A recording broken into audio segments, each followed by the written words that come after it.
In the year 1200, they were nothing. Scattered, starving nomads on the frozen steppe, with no cities, no written language, and no industry of any kind. And yet, within a single lifetime, those same people would conquer more of the world than the Romans had in 400 years, from the Pacific Ocean all the way to the gates of Europe. They crossed deserts and mountains that had stopped every other army in history.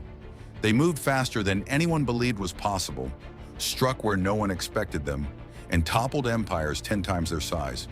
The question is, how? How did a handful of horsemen from the middle of nowhere build the largest land empire the world has ever seen? The answer is not magic, and it is not luck. It is one of the most brilliant war machines ever created. This is how the Mongols conquered the world. Welcome to History Nexus. To understand the Mongol war machine, you first have to understand the land that forged it. The Mongolian steppe is one of the harshest environments on Earth, a vast ocean of grass, burning under the summer sun, and frozen solid in winter, where survival itself is a daily battle. The people who lived there were nomads, herders who followed their animals across the endless plains, owning nothing they could not carry on horseback. And they were bitterly divided. Dozens of tribes locked in centuries of endless war, raiding and killing one another with no end in sight. Then came one man, born an outcast named Temujin, abandoned as a boy and left to die in the wilderness. He clawed his way up through betrayal, hardship, and sheer iron will, until he had done the impossible. He united every warring tribe of the steppe under a single banner. In the year 1206, they gave him a new name, Genghis Khan, the universal ruler, and he would forge a nation of scattered herders into the most disciplined army the world had ever seen. The first secret of the Mongol war machine had 4 legs. The Mongols practically lived on horseback. Children learned to ride before they could even walk, and a grown warrior could stay in the saddle for days on end, almost without rest. But the real genius was in the numbers. A Mongol soldier did not ride to war with a single horse. He brought 3, 4, sometimes 5. As one mount grew tired, he would switch to a fresh one without ever stopping, rotating his horses to keep moving through the day and into the night. This is why the Mongols could cover distances that seemed physically impossible, up to 100 miles in a single day, faster than any army on the face of the earth. While their enemies were still gathering their forces, the Mongols were already at the gates. And the Mongol horse itself was small, shaggy, and unremarkable to look at, yet it was tough as iron, able to survive the brutal steppe winter by digging through the snow to graze, needing no grain, no stables, and no supply line to keep it alive. And that single fact unlocked their most powerful weapon of all. Here is the question that baffled every enemy they ever faced. How do you feed an army of 100,000 horsemen marching across empty deserts and frozen steppe with no supply wagons behind them? Every other army in history was chained to its supply line, slow carts of grain that could be cut off, raided, or simply left behind in the mud. A European knight's army crawled forward at the speed of its ox carts. The Mongols had no such weakness, because they carried their food supply with them, on the hoof and in the saddle. A Mongol warrior could live for days on almost nothing. He carried strips of dried meat, an entire cow dried and ground into a powder that could be stuffed into a single saddlebag, then softened in water to make a meal.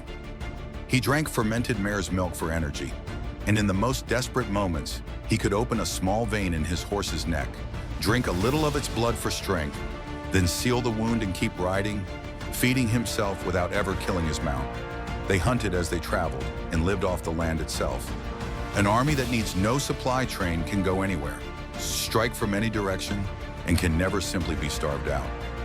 The Mongols had erased the single greatest limitation on every army that came before them.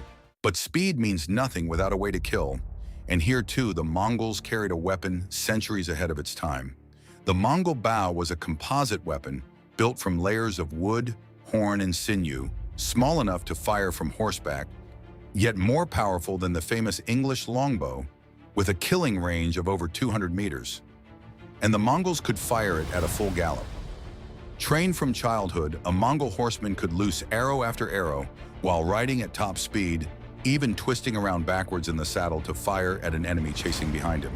Now imagine facing them, a storm of horse archers sweeping toward you, raining down arrows from a distance you cannot possibly return.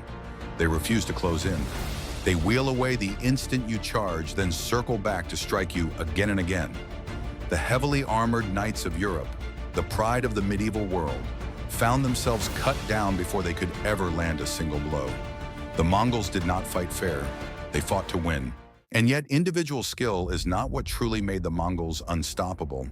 It was discipline and an organization unlike anything their enemies had ever seen. Genghis Khan reorganized his entire army around a simple decimal system. Units of 10, of 100, of 1,000, and 10,000, called a tumen. Every single man knew his place, his commander, and his orders. On the battlefield, they signaled to one another with flags, with torches, and with whistling arrows, allowing tens of thousands of riders to move as a single living body, executing complex maneuvers in perfect coordination while their enemies dissolved into chaos. And their favorite tactic was deception. The Mongols would fake a retreat, turning and fleeing as if their line had broken, luring an overconfident enemy into shattering his own formation to chase them down. Then miles later on ground the Mongols themselves had chosen, the trap would close. Fresh riders waiting in ambush, the fleeing army suddenly wheeling around, and the enemy encircled and destroyed. Long before a battle was ever fought, Mongol scouts had already mapped the enemy's lands, his roads, and his weaknesses. They did not just win battles, they engineered them. And then there was their most terrifying weapon of all, one that required no bow at all. The Mongols understood that fear could conquer a city faster than any siege engine ever built. When they arrived at a city's gates, they offered a simple choice. Surrender and you will be spared. Resist and you will be erased. Cities that opened their gates were often left standing and unharmed. But cities that dared to fight back were annihilated, down to the last man, woman, and child. And the Mongols made absolutely certain that the rest of the world heard about it. They raised pyramids from the skulls of the dead.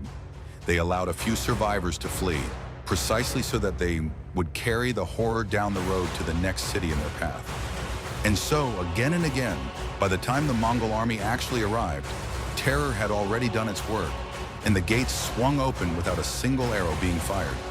It was psychological warfare on a scale the world had simply never imagined. Now put it all together. The horses, the logistics, the bows, the iron discipline, and the terror. What you have is a war machine that, for a time, simply could not be stopped. In just a few short decades, the Mongols conquered the whole of China, crushed the mighty Khwarezmian Empire, swept through Persia and Russia, and rode all the way to the borders of Western Europe, where only the sudden death of their great Khan turned them back from the heart of the continent. At its height, the Mongol Empire stretched across 9 million square miles, the largest connected land empire in all of human history, linking east and west for the very first time and reopening the legendary Silk Road. And every bit of it was built by a people who, just one lifetime earlier, had owned nothing in the world but their horses and their will to survive. The Mongol Empire would eventually fracture and fade, as every empire does in the end. But for one breathtaking moment in history, a nation of nomads from the empty steppe had built the most effective fighting force the world had ever known. Not through bigger numbers or richer resources, but through speed, discipline, ruthless intelligence, and a simple refusal to fight by anyone's rules but their own. They did not have the biggest army, they had the smartest one. So tell me, what surprised you the most about how the Mongols conquered the world? Let me know down in the comments. Subscribe to History Nexus, where history connects, for more journeys into the moments that shaped our world. Because sometimes the greatest empires do not rise from the richest lands. They rise from the people with nothing left to lose.